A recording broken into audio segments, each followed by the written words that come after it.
So my name is Serena. I'm from Tokyo, Japan, and my study is environmental law. And right now I took a time break from my college and I was staying in Bali for 5 months. What I did for internship is basically about writing an article about coral restoration and waste management for LinkedIn.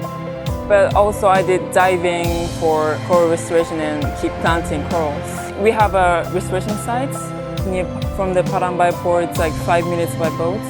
So we go there every time. And we use a cable tie, it's a plastic one. And it's like this size of coral. We use this. And there's like a substrate. There's a star shape of substrate. And we plant every dimension, the corals. I felt that every time I go diving, I feel that I'm a little bit growing a little bit. I think it was really nice.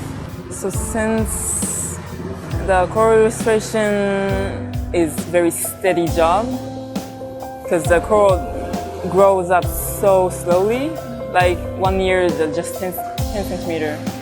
So we have to keep doing it, but we have to be patient about it, because some corals just died, but planting coral is very important.